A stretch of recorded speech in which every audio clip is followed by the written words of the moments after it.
From that moment, he began to look for an opportunity to betray him.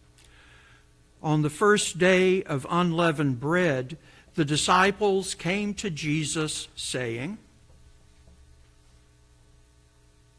"Where do you want us to make the preparations for you to eat the Passover?" He said, "Go into the city to a certain man and say to him, 'The teacher says, my time is near. I will keep the Passover at your house with my disciples.'" So the disciples did as Jesus had directed them, and they prepared the Passover meal. When it was evening, he took his place with the 12, and while they were eating, he said, "Truly, I tell you, one of you will betray me." and they became greatly distressed and began to say to him one after another. He answered, "The one who has dipped his hand into the bowl with me will betray me. The Son of Man goes as it is written of him. But woe to that one by whom the Son of Man is betrayed. It would have been better for that one not to have been born." Judas, who betrayed him, said, "Surely not I, Rabbi." He replied, "You have said so." While they were eating, Jesus took a loaf of bread, and after blessing it, he broke it, gave it to the disciples, and said, "Take, eat. This is my body." Then he took a cup, and after giving thanks, he gave it to them, saying, "Drink from it, all of you, for this is my blood of the covenant, which is poured out for many for the forgiveness of sins. I tell you, I will never again drink from this fruit of the vine until that day when I drink it new with you in my Father's kingdom." When they had sung the hymn, they went out to the Mount of Olives. Then Jesus said to them, "You will all become deserters because of me this night, for it is written, 'I will strike the shepherd, and the sheep of the flock will be scattered.' But after I am raised up, I will go ahead of you to Galilee." Peter said to him, They all become deserters because of you. I will never desert you.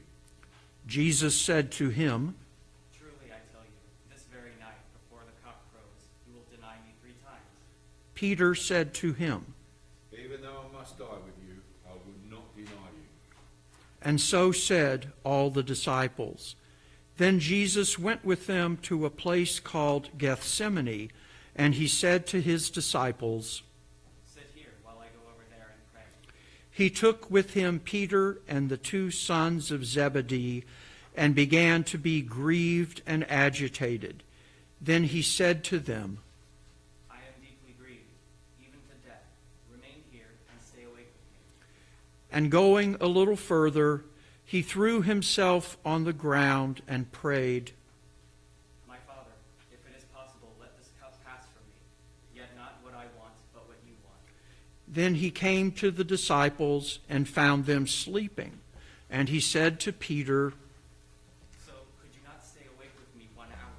Stay awake and pray that you may not come into the time of trial. The spirit indeed is willing, but the flesh is weak." Again he went away for the 2nd time and prayed. "My Father, if this cannot pass unless I drink it, your will be done." Again he came and found them sleeping, for their eyes were heavy. So leaving them again, he went away and prayed for the 3rd time, saying the same words. Then he came to the disciples and said to them, "Are you still sleeping and taking your rest? See, the hour is at hand, and the Son of Man is betrayed into the hands of sinners. Get up, let us be going. See, my betrayer is at hand." While he was still speaking, Judas, one of the 12, arrived, and with him was a large crowd with swords and clubs from the chief priests and the elders of the people. Now the betrayer had given them a sign, saying, "The one I will kiss is the man. Arrest him." At once he came up to Jesus and said, "Greetings, Rabbi." and kissed him.